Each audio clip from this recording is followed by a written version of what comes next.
Assalamualaikum warahmatullahi wabarakatuh. Selamat sore rekan-rekan YouTube, kembali lagi nih di channel GPLPB HMI. Sekarang kita udah bareng dengan Bang Arif Mustafa. Bang, selamat sore Bang. Selamat sore ya. Oke. Makasih. Gimana Bang kesibukan Bang?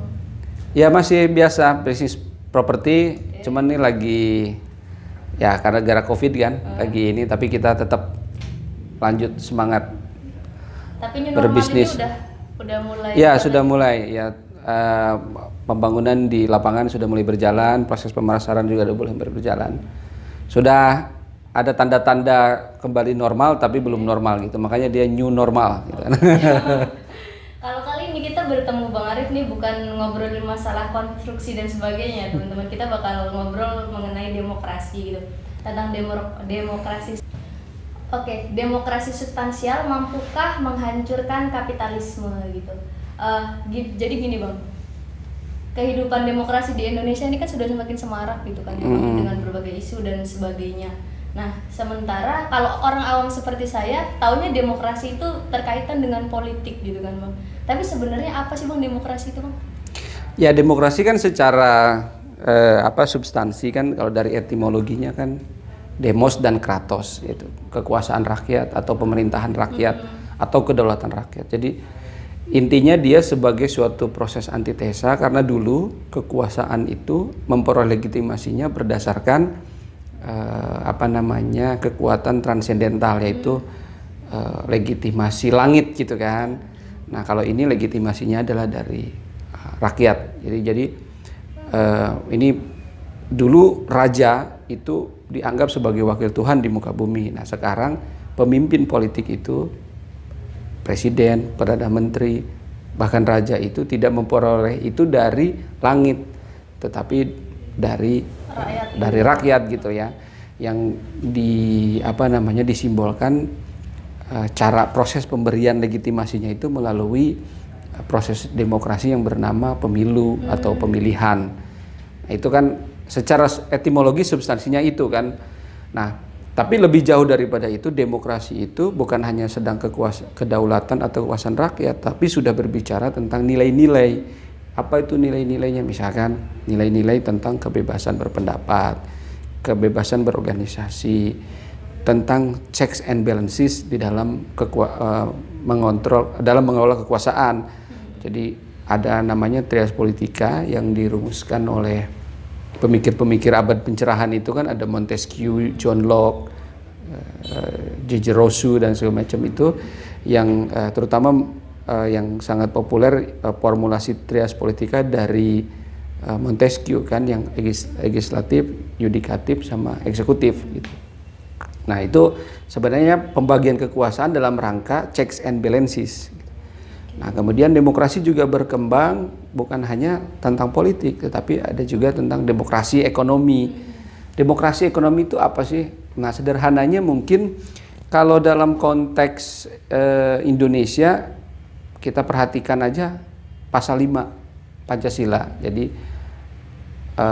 Pancasila sila kelima, keadilan sosial bagi seluruh rakyat Indonesia. Nah, bicara tentang demokrasi ekonomi ya kira-kira tercermin di sila kelima Pancasila itu. Kalau sila keempat dari Pancasila itu kan kerakyatan, ya itu lebih ke demokrasi politiknya. Nah kalau demokrasi ekonomi Indonesia secara prinsip di dalam falsafah kehidupan berbangsa dan bernegara atau ideologi negara kita, Pancasila itu ada di sila kelima. Oke, itu gitu. Demokrasi ekonominya. Gitu. Demokrasi ekonominya. Sementara betul. Demokrasi politiknya ada di ada di sila keempat, betul. Kemudian Bang, kalau menurut Abang, bagaimana sih keadaan politik di Indonesia saat ini Bang? Kalau politik di Indonesia sebenarnya kita, kalau saya perhatiin ya, dibandingkan zaman Jokowi, kalau kita compare dengan zamannya SBY, dari sisi kualitas demokrasi menurut saya mengalami penurunan. Kenapa itu Bang? Ya kalau kenapanya mungkin saya tidak tahu persis ya, karena penguasa sekarang yang berperan dominan dalam mengelola politik sekarang. Tapi kalau dari kenapa saya menyebutkan apa indikatornya gitu ya, indikatornya misalkan pemerintahan sekarang dan juga para pendukung loyalnya sangat istilahnya baperan ya, baperan lah gitu kalau istilah anak sekarang namanya baperan, atau sangat sensitif terhadap suara-suara kritik misalkan, suara-suara yang cenderung tidak suka terhadap kebijakan-kebijakan tertentu misalkan kan gitu. Nah, jadi kalau kita perhatikan yang namanya aktivis atau pengkritik yang diajukan ke proses hukum, nah, seperti yang terbaru lah mungkin seperti Said Didu gitu kan. Nah, itu kan tidak terjadi pada zaman pemerintahan sebelumnya kan, zamannya SBY gitu. Jadi dari sisi itu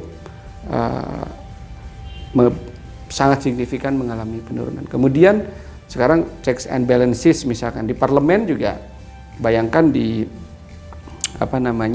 masalah COVID ini, perubahan postur APBN itu tidak lagi dilakukan oleh DPR bersama pemerintah di parlemen, tetapi melalui Kepres ya kalau nggak salah sekarang, melalui Perpres atau melalui Kepres gitu kan. Jadi hak konstitusional legislatif yang ada di dalam konstitusi itu dikudeta oleh Perpu yang kemudian disahkan menjadi Undang-Undang Nomor 1 Tahun 2020. Jadi itu juga udah ngawur banget itu. Jadi kalau menurut saya dari sisi itu, dari dua indikator besar itu aja ya. Pertama dari sisi kebebasan berserikat, berpendapat dan berkumpul, kemudian dari sisi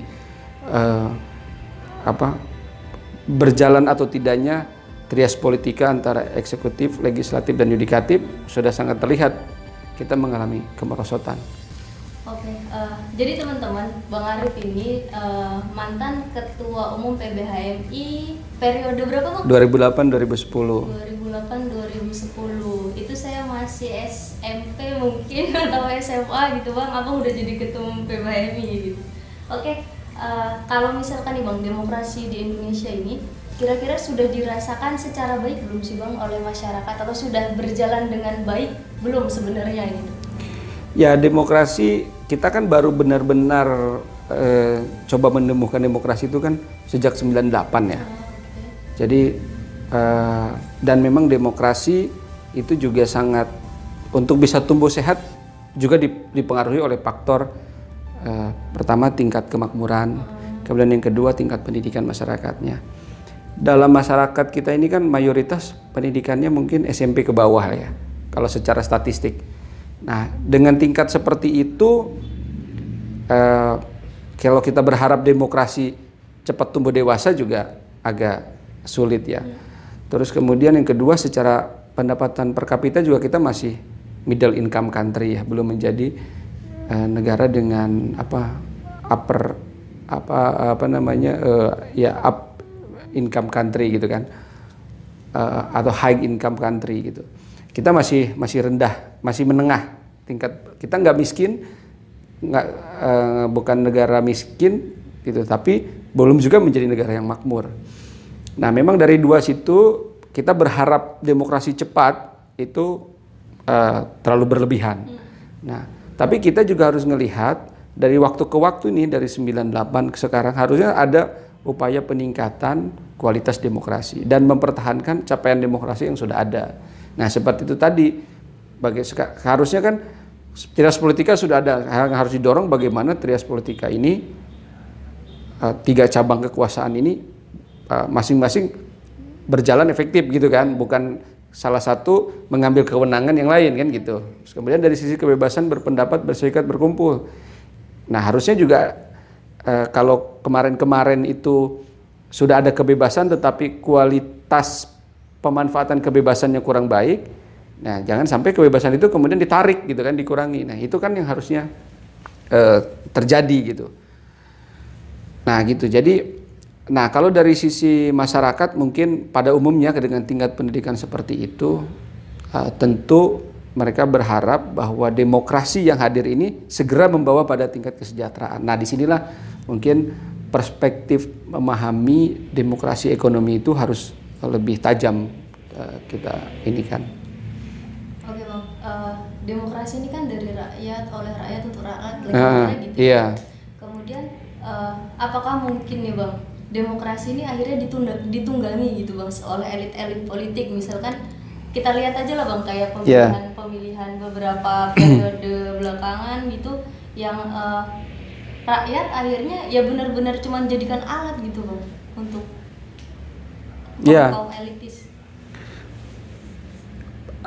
Kemungkinan itu jadi gini, memang demokrasi itu problemnya adalah kadang di balik demokrasi ada oligarki gitu kan. Iya. Di balik demokrasi ada plutokrasi gitu kan. Plutokrasi itu kekuasaan oleh orang-orang kaya. Kalau oligarki oleh orang-orang elit yang kaya dan juga punya akses terhadap politik. Kalau plutokrasi biasanya orang kaya yang tidak ada di dunia politik gitu kan. Kalau oligarki kan orang-orang yang ada di dunia politik gitu kan, misalkan elit-elit partai, elit-elit apa namanya di pemerintahan gitu kan, itu oligarki.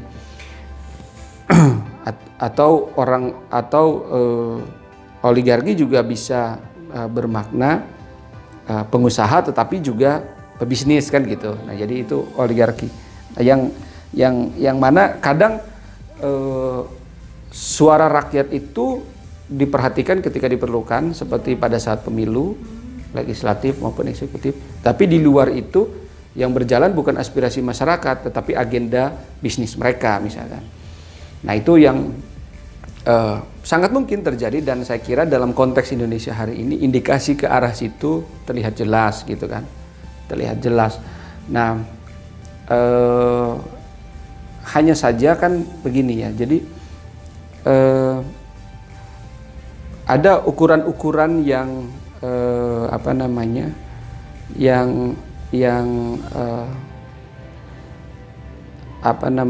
ukuran-ukuran yang sulit bukan ukuran-ukuran, mungkin istilahnya apa ya,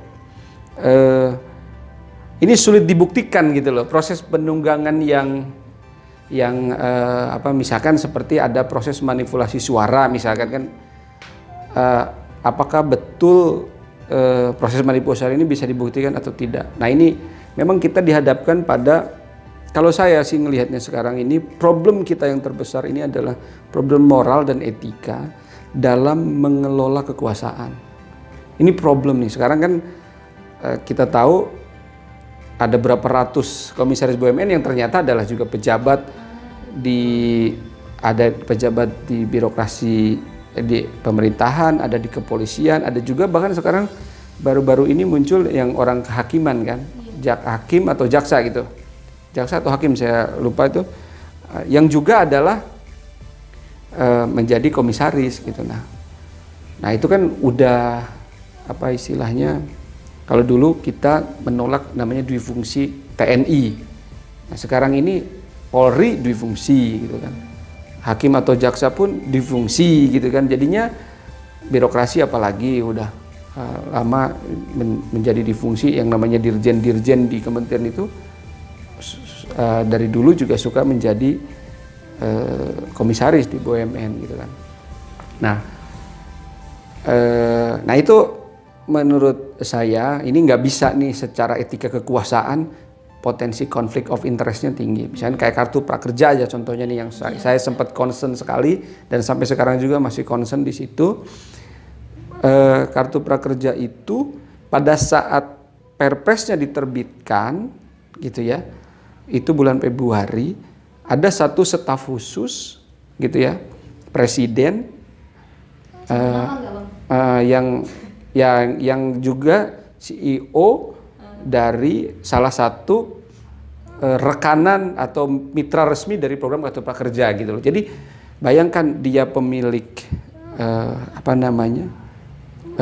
platform digital mitra resmi Kartu Prakerja, dia juga staf khusus presiden yang terlibat atau minimal dia tahu bahwa itu perpresnya akan dibuat gitu kan. Nah, jadi dia pelaksana, dia yang bisa mempengaruhi proses pembuatan peraturan itu. Jadi, nah itu sesuatu yang memalukan menurut saya gitu. Memalukan itu udah kalau dia tidak merasa malu dengan itu, menurut saya keterlaluan. Jadi tidak punya etika sama sekali dalam konteks mengelola, memanfaatkan kekuasaan. Gitu. Everybody boleh berbisnis gitu kan. Saya pebisnis juga. Tapi kalau saya berbisnis, saya juga terlibat di dalam pembuatan peraturan yang mana itu berkaitan langsung dengan bisnis saya atau nanti pelaksananya adalah perusahaan saya, kan keterlaluan seperti itu. Jadi menurut saya, nah itu terjadi bukan hanya, itu satu contoh kasus terjadi, itu banyak hal termasuk juga dalam konteks pengangkatan komisaris BUMN itu potensi konflik of interest-nya, konflik kepentingannya itu tinggi sekali. Terkait ini Bang, demokrasi dan kapitalisme gitu Bang. Kayaknya ini jadi jadi mata pisau gitu, dua mata pisau gitu kan ya Bang. Gini ya. Jadi kita kan sudah punya formula untuk mengurai ketegangan antara demokrasi dengan kapitalisme. Itu apa? Keadilan sosial bagi seluruh rakyat Indonesia. Jadi artinya sistemnya apapun, apakah kapitalisme, apakah sosialisme atau sistem lain, nggak jadi masalah selama dia bisa menggaransi terwujudnya keadilan sosial bagi seluruh rakyat Indonesia. Kan gitu. Nah, kita berpatokan ke situ. Nah, persoalannya adalah Pancasila bukan hanya sila kelima, tetapi mulai dari sila pertama secara normatif sangat indah, tetapi definisi operasionalnya, nah kalau dalam penelitian kan ada definisi konseptualnya, definisi operasionalnya. Definisi operasionalnya yang kita semua gelagapan. Jadi seperti apa sih demokrasi ekonomi versi Pancasila, demokrasi politik versi Pancasila, kemudian kemanusiaan yang adil dan beradab itu diejawantahkan, itu seperti apa. Jadi gini, materialisasi atau bahasa lainnya materialisasi atau strukturalisasi dari konsep keadilan sosial itu seperti apa. Nah, ini bangsa kita yang belum menemukan suatu pola. Nah, dulu Muhammad Hatta menemukan konsep koperasi. Nah, beliau meyakini konsep demokrasi ekonomi Indonesia adalah koperasi. Tetapi kita tahu sendiri nih sekarang kan koperasi itu pelaksanaannya kan jauh daripada ideal. Ujung-ujungnya anggota tidak pernah menikmati manfaat, yang menikmati manfaat pengurusnya.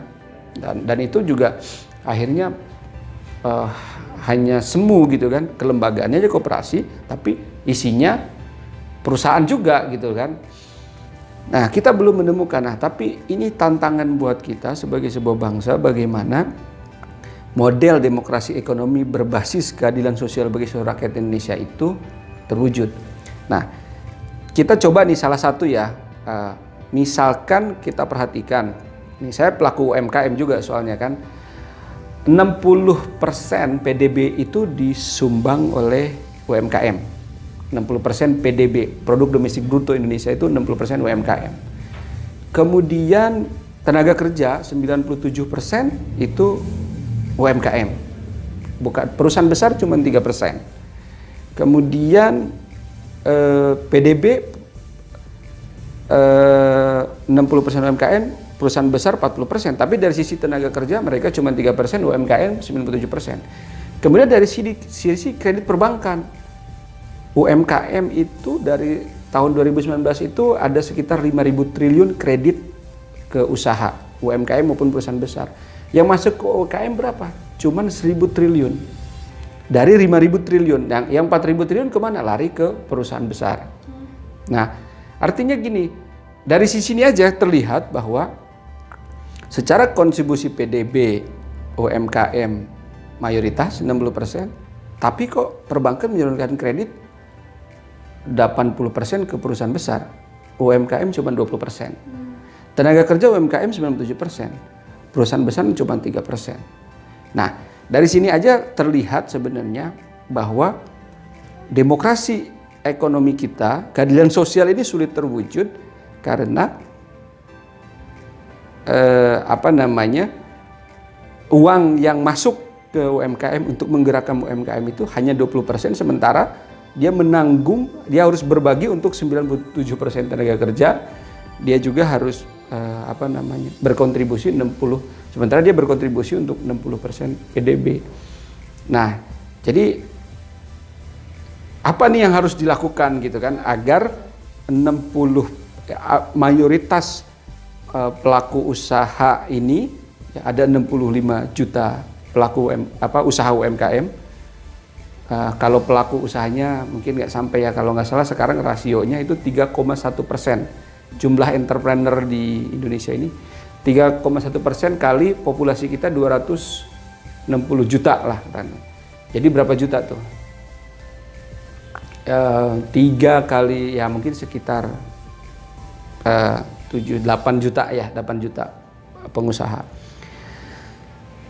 Nah, 8 juta entrepreneur nih kan. Nah, pengusaha ini macam-macam nih, mulai dari pedagang ya kan di pasar. Nah, sampai dengan yang omsetnya maksimal kan, kalau UMKM ini 50 miliar ya setahun kalau nggak salah. Ya 50 ya, asetnya saya lupa persisnya, kalau nggak salah 50 ya untuk yang menengah. Kalau nggak salah omset 50, asetnya 10 apa ya. Saya lupa lagi, nanti bisa dicek lagi ya ininya, angka-angkanya.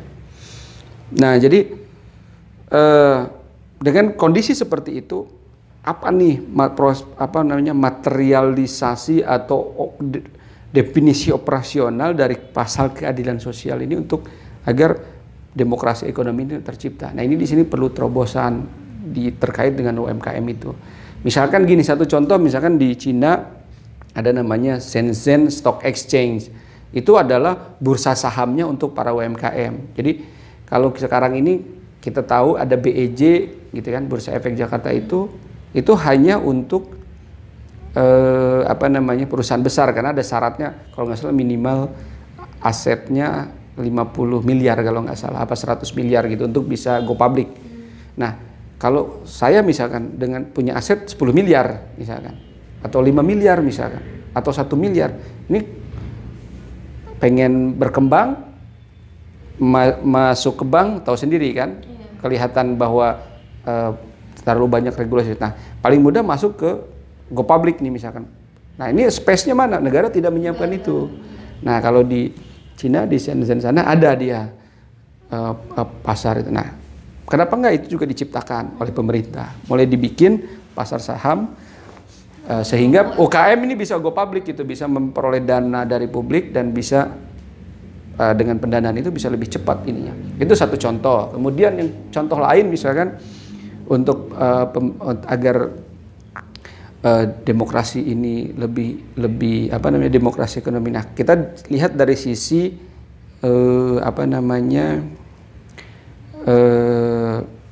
pendidikan misalkan. Nah, sekarang berapa persen sih agar demokrasi politik dan ekonominya kan berjalan beriringan dengan akan semakin meningkat kualitasnya kalau tingkat pendidikannya juga naik kan. Nah, problem kita nih, coba aja perhatikan ya, jumlah kelas SD, misalkan saya datanya lupa, jumlah kelas SD misal ya 1 juta. Jumlah kelas SMP itu pasti turun 750.000 misalkan.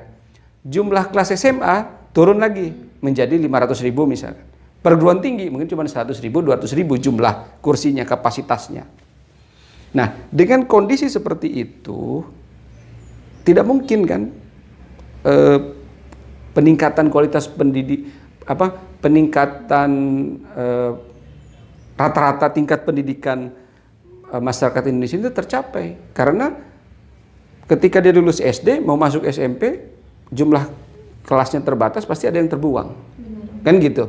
Walaupun wajib belajar 9 tahun, sekarang udah 12 tahun kalau nggak salah. Artinya ada kemudahan-kemudahan pembiayaan lah karena ada program wajib belajar itu kan. Oke, itu kemudahan biayanya bisa teratasi. Tapi problem untuk ruang kelasnya tidak tersedia. Jadi mau tak mau yang melamar 100 yang diterima 50. Yang melamar 200 yang diterima 100 atau 150. Yang nggak diterima ini akhirnya masuk ke swasta mahal, masuk di negeri kursinya nggak cukup lagi, akhirnya putus asa nggak sekolah. Nah, artinya negara harus investasi dong di situ secara massal. Jumlah kelas SD, jumlah kelas SMP, jumlah kelas SMA harusnya sama. Sampai ke perguruan tinggi kalau memang masyarakat ingin semuanya perguruan tinggi. Terus kendala biaya misalkan, kendala biaya untuk sehari-hari misalkan. Kalau biaya sekolahnya, SPP-nya segala macam ditanggung oleh negara kalau sekolah negeri. Kelasnya udah ada. Terus bagaimana dia untuk membeli bajunya, beli bukunya, berangkat setiap hari, gizinya segala macam. Ya negara membantu di situ. Lewat seperti apa? Siapkan beberapa skema. Ini kalau di Jakarta itu udah ada kayak KJP gitu kan Bang. Tapi nggak tahu ya kalau di daerah-daerah lain. Iya. Tidak semua daerah bisa begitu pertama. Kemudian yang kedua skemanya menurut saya gini. Ada bisa skema bantuan seperti itu untuk yang miskin. Kemudian ada beasiswa. Beasiswa itu untuk yang kurang mampu tapi berprestasi. Kalau yang kayak model subsidi ini untuk yang kurang tidak mampu tapi kurang berprestasi. Nah, terus yang tengah-tengah gimana nih?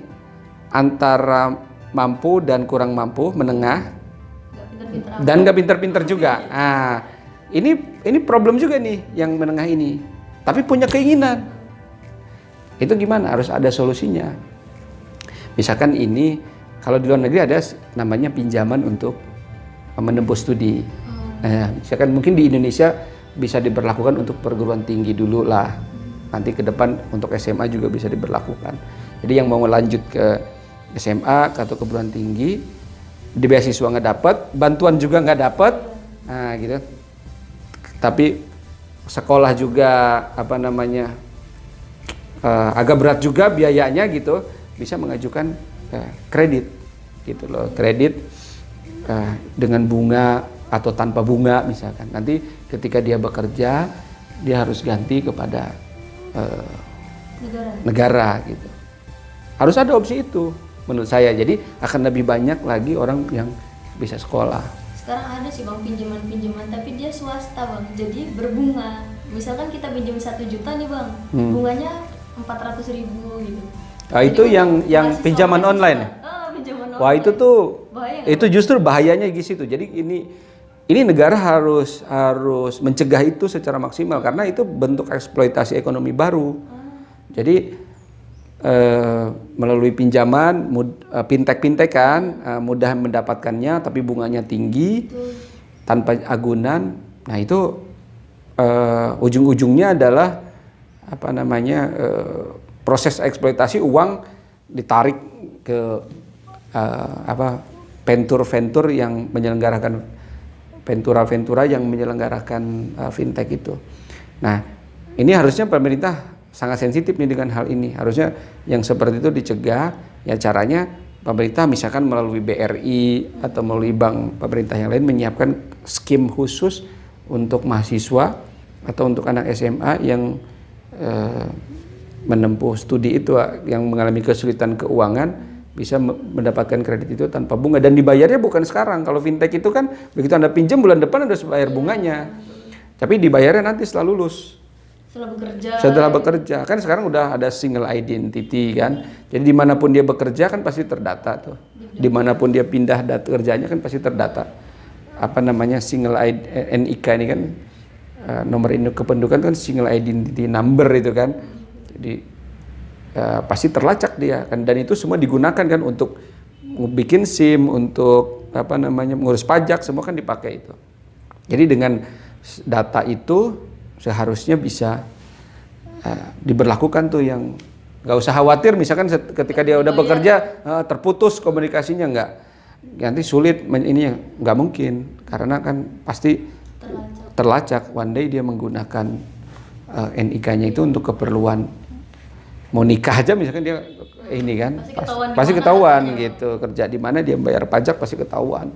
Karena nggak bisa dipungkiri juga sih Bang, biaya pendidikan tuh makin mahal banget gitu Bang. Pasti karena kita ini kan ada dua penyebabnya. Pertama inflasi, kemudian yang kedua memang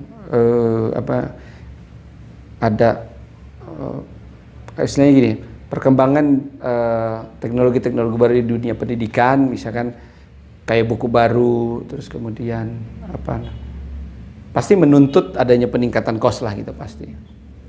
Alat-alat, apalagi yang kalau yang teknik itu kan praktek-praktek kan alat-alat yang dipakai kan baru-baru gitu kan, ada proses investasi untuk pasti ada kenaikan, dan ya itu yang sesuatu yang harus dihadapi, yang harus disiasatin gitu, harus ada kebijakan negara untuk mengantisipasi hal itu. Nah, balik lagi ke demokrasi tadi Bang, kalau menurut Abang idealnya kayak mana sih Bang seharusnya gitu? Ideal apanya nih? Ideal Demokrasi yang ideal. Ya kalau secara demokrasi, kalau politik sebenarnya gini, satu hal aja yang pemerintah kita harapkan bisa fokus dan merawat itu habis adalah terciptanya mekanisme checks and balances di dalam proses perumusan kebijakan maupun ketika setelah kebijakan itu di launching kepada publik. Nah, proses checks and balances ini bisa dua tingkat nih ya. Jadi tingkat pertama adalah di internal trias politika, terutama eksekutif dengan legislatif dengan dan juga yudikatif ya dari sisi penegakan hukumnya. Nah, jadi ketika suatu undang-undang, peraturan pemerintah atau apapun ada proses checks and balances di internal institusi trias politika. Kemudian yang kedua, proses checks and balances di level yang kedua itu adalah ketika kebijakan sudah dilempar atau wacana kebijakan sudah dilempar kepada publik, maka publik dalam hal ini terutama adalah kalangan civil society dan kemudian sektor private gitu ya, bisa memberikan masukan, bisa melakukan pengawasan kontrol melalui media massa atau sekarang ada juga media sosial. Nah, dua ini ya, baik checks and balances di internal trias politika maupun antara negara, publik, civil society dan kemudian private sector, sektor swasta, ini juga harus dirawat berjalan. Jangan sampai ketika publik kritis gitu ya, pemerintah alergi, swastanya juga apalagi, akhirnya dibunuh. Nah, ketika civil society dibunuh, maka pemerintah atau negara dengan pengusaha bermain, gitu kan? Bermain, yang dirugikan adalah masyarakat ya, dan dalam jangka panjang negara juga dirugikan.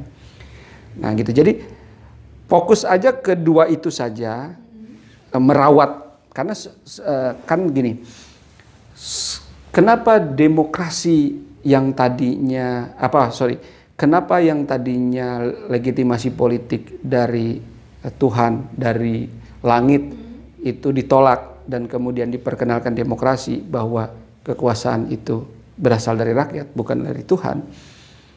Karena pada saat itu gereja dan juga raja-raja itu menyelewengkan kekuasaan. Nah, karena dia memegang kekuasaan yang sangat besar, terjadilah penyelewengan. Sekarang legitimasi dari rakyat. Legitimasi dari rakyat pun kalau juga diselewengkan, kan sama aja intinya. Nah, maka itu agar tidak menyeleweng, diciptakanlah trias politika. Dibagilah kekuasaan itu. Nah, tapi ketika eksekutif, legislatif, yudikatif juga bersekongkol, nah, harapan berikutnya adalah publik dan kemudian civil society dan kemudian swasta bisa memberikan masukan sehingga kebijakannya balance, tidak menguntungkan atau merugikan salah satu pihak. Nah, fokus saja ke situ. Kalau misalkan sistemnya belum berkualitas gitu, berjalan tapi belum berkualitas, nah gimana caranya kita meningkatkan itu? Itu. Ke situ aja menurut saya, fokus ke situ aja pemerintah itu, merawat itu aja. Karena demokrasi itu terus pers juga jangan dikendalikan, biarkan pers juga menjadi kanal kritis. Nah, jangan dikendalikan, biarkan aja. Jadi dengan berjalannya checks and balances yang tadinya mau miring kanan, miring kiri gitu ya, itu bisa diluruskan. Saya pikir itu. Oke, makasih nih Bang untuk Sama-sama. obrolan sore ini. Obrolannya sangat berkualitas ya teman-teman. Jarang-jarang kita ketemu Bang Arif ngobrol Ya. berkualitas kayak gini tentang demokrasi.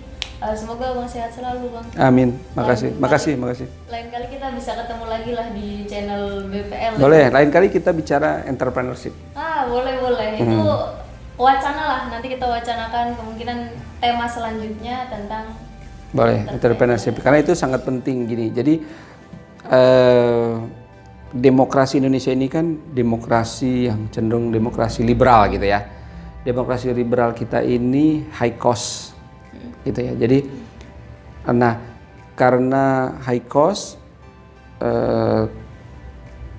sementara pendanaan politik itu diperlukan mau tak mau ada apa namanya yang punya modal kan kaum kapitalis atau pengusaha nih. Jadi mau tak mau politisi berbaik-baikan lah dengan pengusaha. Keluarlah kebijakan-kebijakan yang hanya menguntungkan pengusaha, terutama perusahaan-perusahaan besar nih ya. Kalau saya sih masih UMKM belum bisa mempengaruhi pemerintah kan. Nah, jadi akibatnya karena kebijakan itu pengaruh dari salah satu pihak, publik, masyarakat itu banyak dirugikan. Nah jadi itu. kita harus jadi pengusaha lah ya Bang. Ya, Bisa jadi mempengaruhi juga gitu. kita artinya begini, maksud saya penting masyarakat ini membangun kemandirian ekonomi sehingga apa namanya bisa membangun posisi tawar dalam proses interaksi dengan pemerintah maupun dengan perusahaan yang lebih besar gitu. Itu apa namanya entrepreneurship ini sangat penting dibangun di masyarakat dalam rangka juga membela kepentingannya. Nah, gitu. Oke, terima kasih teman-teman. Sampai jumpa lagi. Jangan lupa like, subscribe, dan komen. Wassalamualaikum warahmatullahi wabarakatuh. Waalaikumsalam.